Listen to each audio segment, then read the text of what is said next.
So welcome back to TNTV, where today we've got a great little conceptual model where you can sort of measure where your relationship's at. So, as always, you're here with myself, Tony V, and the incredible and amazing Nikki V, who's a bit of a master at describing this. So I think she's going to be enjoying herself just sharing. There are three what we call levels of relationship. This is not actually our work, is it? But no, it actually comes from the, and it comes from actually the work of Mr. Anthony Robbins, who obviously was one of my great mentors many, many years ago. And actually this is something that, he taught at a time when he was concentrating a lot on talking about intimate relationships. And it was a very simple model that I've never really forgotten. So listen up, and this is for you. Obviously, if you're in a relationship, you are in a relationship, otherwise you wouldn't be watching this video. And whether you are, just got together with somebody and you're going, okay, Tony and Nikki, I just need to sort of make sure, is this the right relationship for me? Or whether you've been together forever and ever and ever, and you're going, it's not quite where we want it to be. And what this will do is it will give you a very clear understanding of what the different levels of relationship are. And there's only three, so it's nice and simple and straightforward. And also, quite clearly where you want to be and how you can work to get there. yeah, so we're going to describe number 3 first, then number 2, and then number 1. So it's like, when they reverse order. Reverse order, that's it. Yes, like on in the Olympics. Indeed. Yeah. So going for the bronze medal first. You're going to get a bronze medal.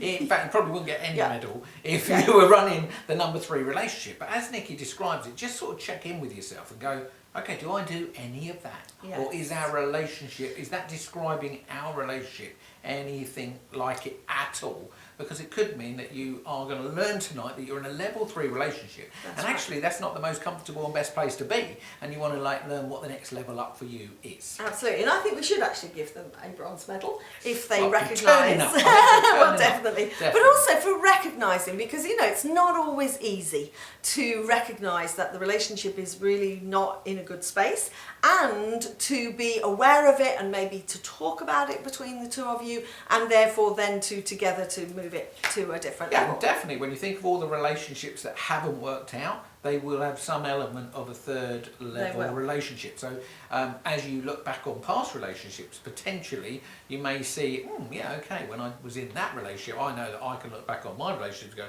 I was definitely doing some of that 3 stuff. Yeah. Yes. So what I'm going to do is I'm just going to define it. I'm not really going to talk about it too much because, you're going to be able to realise as soon as I say the word needs. Now, the word needs is going to be very, we're going to be talking about needs a lot in this little video, because basically a level 3 relationship, which is kind of the lowest level of relationship, the best word to describe it is dysfunctional. In other words, it's not functioning well, and it's often got codependency going on. Now that's kind of an overused word and in relationship terms, but let me just make clear about what that really means. It means that you're somehow dependent on each other. You're trying to get your needs met, you're dependent on each other, but it's not working. So it's dysfunctional, it's not functioning properly. And basically, the way to find out whether you're in a level 3 relationship is when neither of your needs are being met. So what you're actually going to be doing is probably arguing a lot or not speaking a lot, because those are the different patterns that happen in a relationship that's not working well.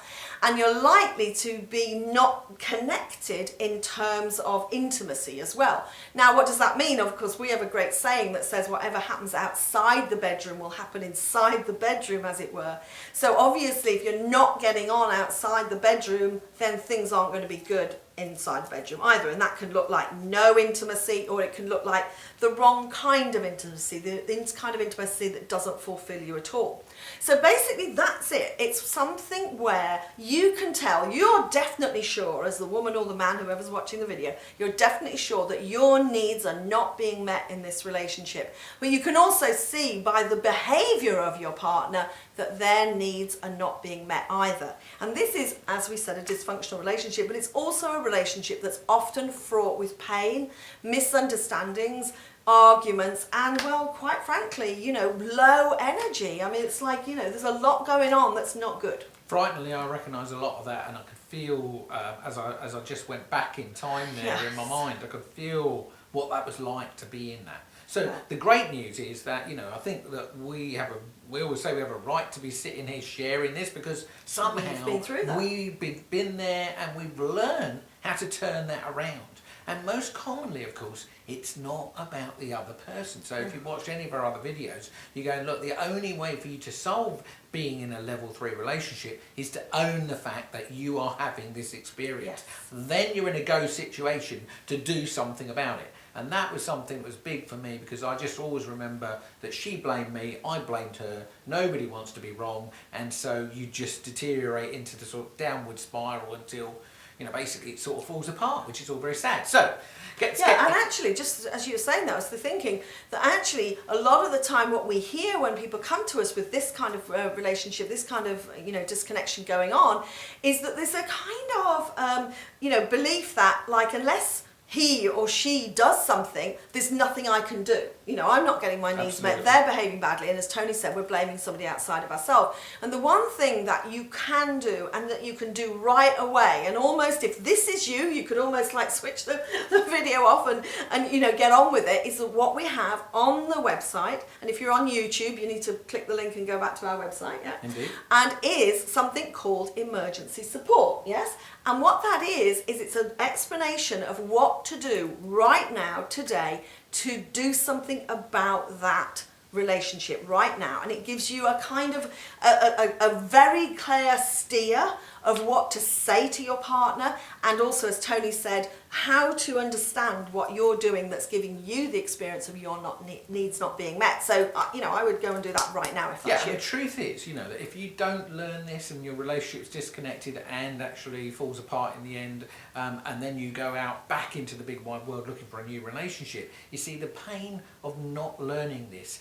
is that you're most likely to do it again. Yes. And obviously we are of the senior ilk, sometimes known as being the autumn of your years. Oh no, that sounds Anyway, horrible. autumn's such a beautiful time, why would you worry about that? Anyway, but the thing is, of course, we have the benefit, the wisdom of having been there, done that, but we see many people of our age that still haven't got it, and they're still looking for the next relationship, really hoping that it's going to be better, that ultimately they're going to meet somebody who's going to be different.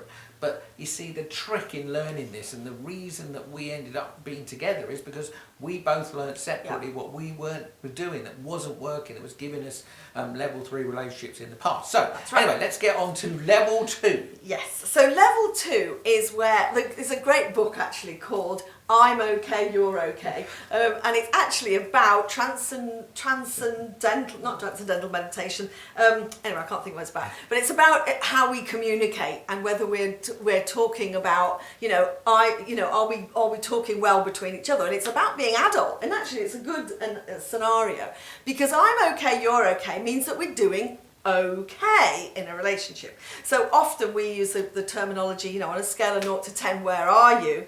Well, if you're in a dysfunctional relationship, the likelihood is you're going to have a very low score, 0 being awful and 10 being fantastic.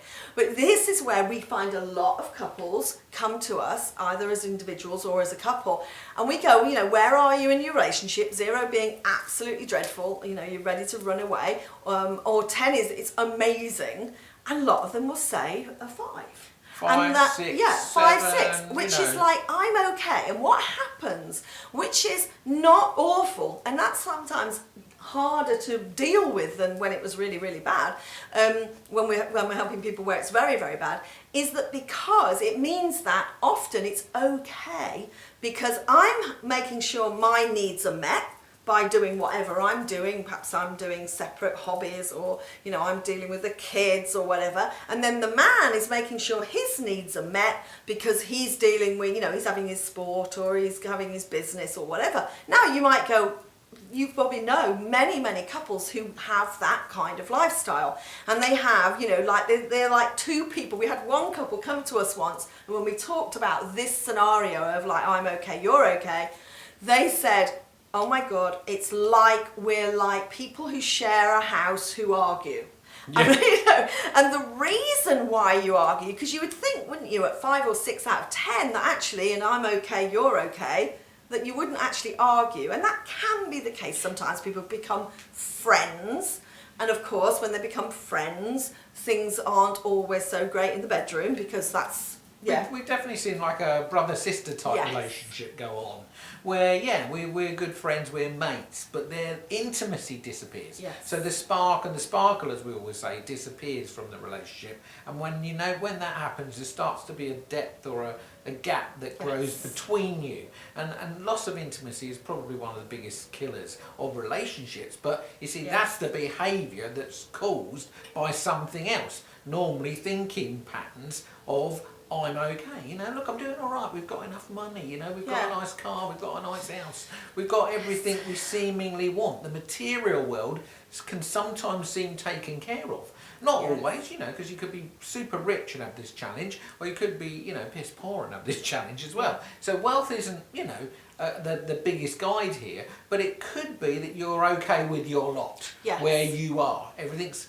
okay. It's an okay life. That's why okay is such a good word That's to use right. for it. And the reason why it's not okay, which might be why you're watching this video right now today, is because you're going, look, it's kind of okay, I'm getting certain of my needs being met, but actually it's not okay when it comes to what I really know I want in an intimate relationship, which is the spark and the sparkle and the connection and the draw between each other, which is what we call the polarity between man and woman, which draws you together and causes you to have other needs which are not met by an okay relationship, because those needs are very the needs of the us, as we call them, don't they? So Indeed, they're indeed. missing. And remember, one of the most scary statistics out there, although an unconfirmed statistic, so a bit of an unregistered one, is that 80% of relationships, both men and women, have some sort of infidelity. Now, obviously that can be physical infidelity, but in the modern world where the internet is so easily available, It can be virtual. and huge amounts of emotional relationships going on Yeah. with a potential another partner. And of course this also is a big wedge between you, because you're getting that need met outside of the relationship by somebody else. So that's a pretty scary statistic. And certainly we notice that if you're at a level 3 or a level 2, there's a lot of desire to look outside of that relationship to have Absolutely. your needs Yeah. of intimacy, sex met, Yes. and also your emotional needs met. So Yes, and it often is different for a man and a woman, because if we don't have the us in the relationship, then we've still got men, masculine and feminine needs to be met, which aren't being met in this okay relationship. So whilst we told the people who were bronze medalists for being aware that they were in a level 3, for the silver medalists who are at a level 2, well, I'm okay, you're okay, really the thing to do now is not to switch off the tape, but to listen, tape, that shows my age, is to listen to what a level 3 relationship looks like. indeed, and if you're in this, then you deserve a gold medal. Yes. Because our estimate will be only a handful in percentage terms would arrive at this level, because it takes a high level of either personal and spiritual development to arrive at a level 3 relationship. Right, so it's very, very simple. I'm going to use the word needs yet again. Now, brace yourself, because it's a bit of a convoluted way of saying it. But a level 3 relationship means that his needs are my needs, and my needs are his needs. So what does that mean? It means that apart from the needs that we have as individuals that we fulfill ourselves, it means that we've always got in our thoughts what the needs of our partner are. And when we have that in our thoughts, and those are specific needs, they're masculine needs and Tony needs, and they're feminine needs and Nikki needs. And when each of the partners have got those in their thoughts, what happens is you create what we call an us. And Indeed. people are always doing that now, aren't they? This it's very sign, they're popular, always doing very it. popular. But that's what we mean is when we talk about creating an us, it means that we really have to understand and know each other really, really well and have those thoughts in our minds as much as we possibly can. Yeah, so one of the old TV programs you might have caught, and I think they did a more modern version of it, is Mr. and Mrs. Oh, It's a yes. really cheesy naff program. But one of the things that blows me away is that how little people know about what the other person's actual, what I call, personal needs are. So, Yeah. for example, do you know the favourite colour of your partner? You know, if you're a guy, do you know what flowers she likes? Do you know what music she likes? Do you know what food she likes? These are incremental personal details that will be unique to your partner, that if you don't know, you know, if you keep taking her to a Mexican restaurant every week and she hates Mexican food, then, you know, you're just not going to get a lot of connection with your woman. So you've got to know what she not only needs but absolutely loves as well, and then deliver that. So you can do that in terms of the physical, but you can also do it in terms of the emotional. So it's really learning. This is why you do need a gold medal as a guy. You've got to learn about the emotionality of a woman so that you understand how to deal with it. And most men, trust me, most men do not have a clue how to deal with women's emotions, so they normally run away. Yeah, maybe we need to do that next week. Yes, Let's yes. get really down to, you know, roll our sleeves up and talk about understanding the emotionality of a woman, and for us women to understand actually the sort of non-emotionality of a man, really. Yeah. Because it reminds me of something that we did an event some years ago where we had a group of men and women and we were teaching them about this very thing. And what was lovely is Tony taught all the men about all, you know, what women need and what their feminine needs are, and they did this amazing evening for us, and, you know, came and collected us and we got dressed up and gave us, you know, and just did this meal for us, and it was just amazing. And then the next day it was kind of us girls' time, and you know, and we got round and we sat round and we were again, well, like, what do men really love? Well, the absolute contrast was absolutely amazing. So what we realised as girls was that actually what men loved was to be like left alone to a certain extent, to have something simple. So what we did is we put the Top Gun on, the film Top Gun, and we had all the guys, they all had their own sofa and watched the film, and we came and bought them something to eat on a tray and then just said, is there anything you want? And they went, no, it's okay, and we left them alone. And it was absolutely the contrast between amazing. the men looking after the women. And so that's just an example. Yes, and of course, as an individual man or an individual woman, you know, you need to understand your partner, and you need to, and that's why, you know, gold medal for even watching the, you know, these videos, is that each week you're going to understand even more about what men and what women and what masculine and feminine needs are. But for now, you know, just to recognise that, to have in your thoughts, and if you don't know, ask, you know. So I know as a woman, sometimes I'll just say to Tony, you know, what can I do to support you right now? Rather than try and work out what he needs, which can be a bit mothering. It can be like, oh, I've got you this and I've got you that. I just go, you know, how can I support you? And he goes, oh, that's great, you know, honey, I'd love that. I go, yeah, fantastic. And we feel much more connected, and we feel just, you know, and then we go to a level 1 relationship where the us, and as you can see, even as we talk about it, we're cuddling up here, and that means that then intimacy is present the whole time, the polarity, the draw between you is present, and that's why it's called a level 1 relationship. Indeed. So there you go. Are you a 3, 2 or a 1? There was Dusty Bin and all that. Was Or it? gold, silver 3, 2, or 1. bronze. Yeah, indeed. So we are the cheesiest people. I know. I was told, I went on radio training, this, you're the cheesiest person we've ever had. I just say, watch the news, watch Gary Lineker, he's cheesy. Anyway, so that's it from me, Tony V, and the amazing Nikki V. Nikki V? Oh. Nikki V.